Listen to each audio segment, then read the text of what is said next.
E aí, bom dia! Mais uma vez nós estamos aqui para uma conversa e nós vamos falar sobre aconselhamento bíblico e o nosso objetivo é trabalhar sobre realmente terapia cristã, tá?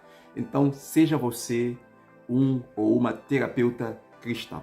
Hoje nós vamos entrar de forma muito direta e muito objetiva falando sobre causas do sofrimento. Por que nós sofremos, tá certo? Bem, nós já vimos aqui que a causa do sofrimento, a causa da dor, a causa de toda frustração que nós temos, nós vimos que isso tem a sua base, a sua origem na desobediência. Então, a desobediência de Adão e Eva fez o quê? Gerou em maldição sobre a terra. E nós falamos aqui que todos nós que nascemos nesse mundo, nós já nascemos com uma carga de pressão sobre nós e que maior desafio que nós temos nesta vida é o fato de nós estarmos vivos. Bem, enquanto nós estamos vivos, nós vamos enfrentar lutas. Então, o mundo, ele foi projetado, a nossa sociedade, ela foi projetada para gerar dor, para gerar estresse sobre nós. Isso é muito importante. E eu falei para você que estar vivo é uma questão de sobrevivência. É importante entender isso. Estar vivo é uma questão de sobrevivência. Nós precisamos sobressair. E a ideia que nós passamos aqui sobre sobrevivência é sobressair mesmo em meio ao problema. Hoje, nós vamos falar sobre a causa do sofrimento de forma muito objetiva, por isso fique aqui, eu vou apresentar para você algumas causas que, se você realmente entender isso e vigiar sobre isso, certamente você vai experimentar o que Jesus disse.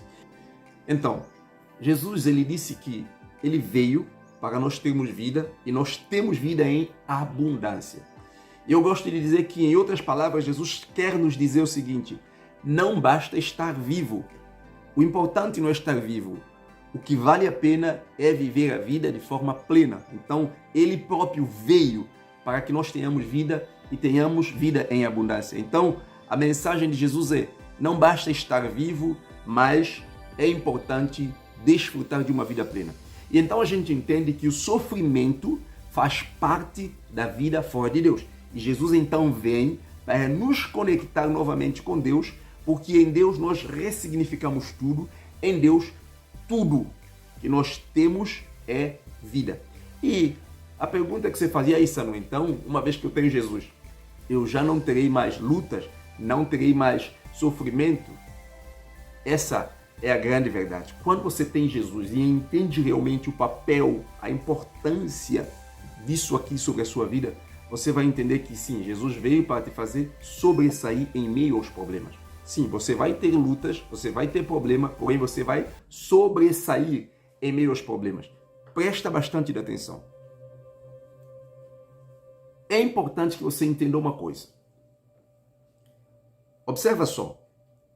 Jesus morreu na cruz por causa do seu sofrimento, por causa do pecado.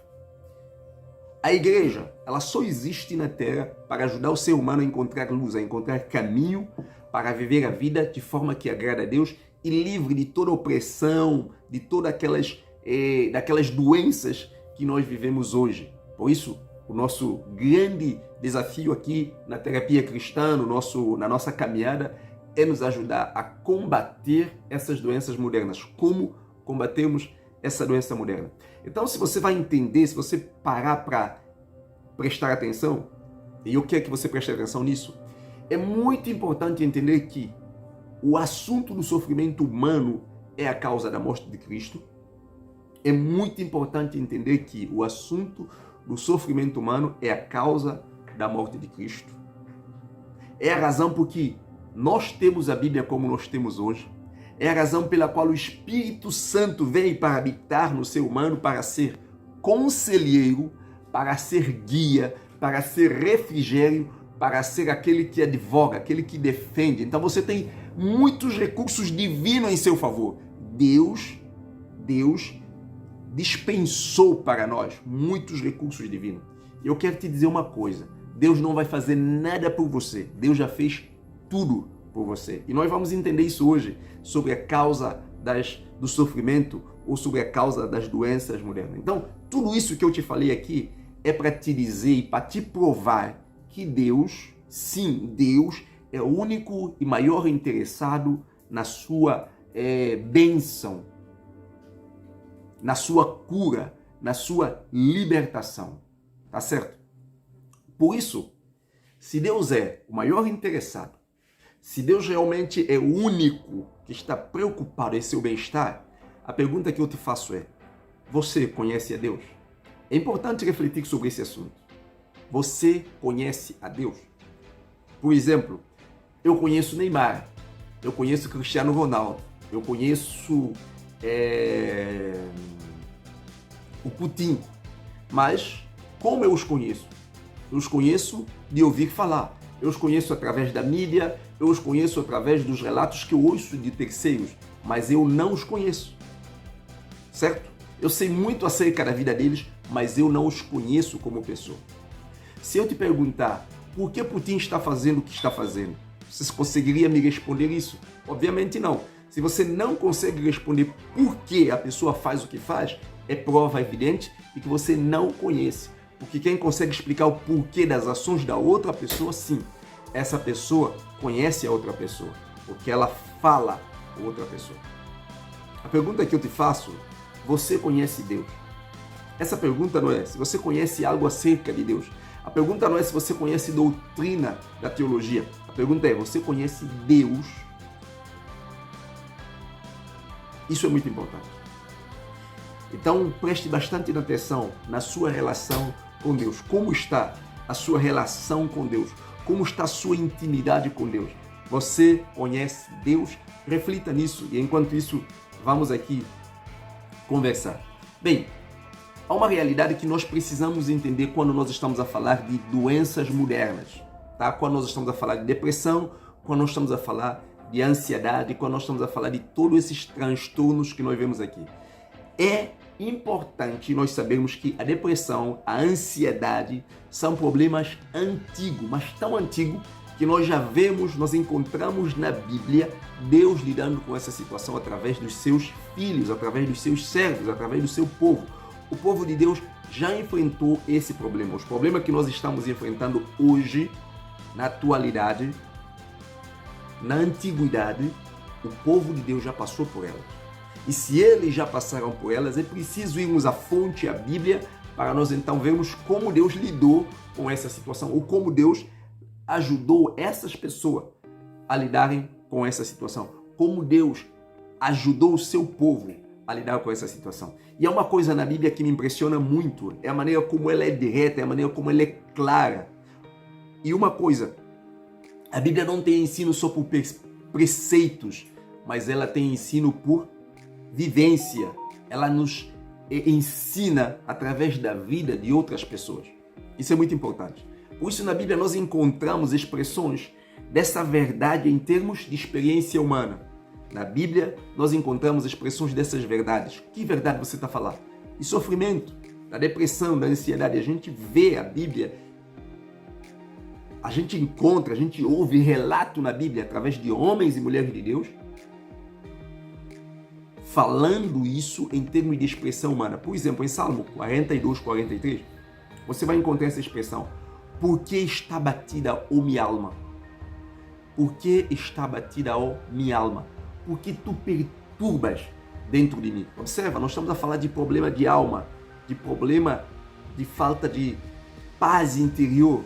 Nós estamos ouvindo um clamor, um grito de uma pessoa como nós que viveu com Deus, que andou com Deus, que caminhou com Deus e que passou por essa situação, que estava tendo que enfrentar lutas na sua caminhada e na sua vivência. Nós encontramos isso nas palavras de Jesus: Deus meu, por que me desamparaste? Por que me desamparaste? Então, nós vemos o povo de Deus sendo afligido por esses males. E hoje ainda nós continuamos vendo essa realidade. E eu quero também falar para você de algo que é minha preocupação, de algo que me deixa indignado, de algo que me leva a fazer o que eu faço. Eu trabalho com terapia cristã e amo fazer isso exatamente por causa do que eu vou compartilhar com você aqui. A minha preocupação, o grande desafio da minha vida, isso mudou muito a minha mente, é entender uma coisa. Quando eu olho um cristão deprimido, quando eu olho um cristão com baixa autoestima, eu vejo que isso é uma contradição ao termo. É uma contradição a termo, é uma péssima recomendação ao Evangelho, é uma péssima recomendação a Cristo, é uma péssima recomendação ao reino dos céus. Um cristão deprimido, um cristão com baixa autoestima, um cristão triste, um cristão que vive transmitindo um clima de velório que a gente vê muito hoje. Cristãos que quando você está na presença dele, você pensa que você está no velório. Então, cristão deprimido é uma péssima recomendação do Evangelho. Isso me preocupa, isso realmente me deixa indignado. Por quê? Sabe por que você fica indignado com isso? Sabe por que você fica triste com isso? Muito simples. Eu quero apresentar para você algumas razões pelas quais eu me sinto indignado e você deveria também ficar. Vamos lá. Um cristão, ele representa Deus. Presta atenção, um cristão ele representa Deus. Um cristão representa o reino de Deus. Um cristão representa uma comunidade cristã. Um cristão, ele representa a palavra de Deus. E um cristão, ele representa Cristo. Como uma pessoa que representa Deus, representa o reino de Deus, representa a palavra de Deus, representa a comunidade cristã, representa a Cristo e representa mais, ele representa a família dele. Se é teu filho, se é meu filho, representa o estado da nossa família. Representa realmente o reflexo por detrás da formação de vida que ele está tendo. Então uma pessoa, ele representa muita coisa, principalmente falando no cristão. Porém, se nós vivemos deprimidos, jamais a nossa vida terá um efeito sobre os outros. A nossa vida não terá um efeito sobre os outros se nós vivemos uma vida deprimida.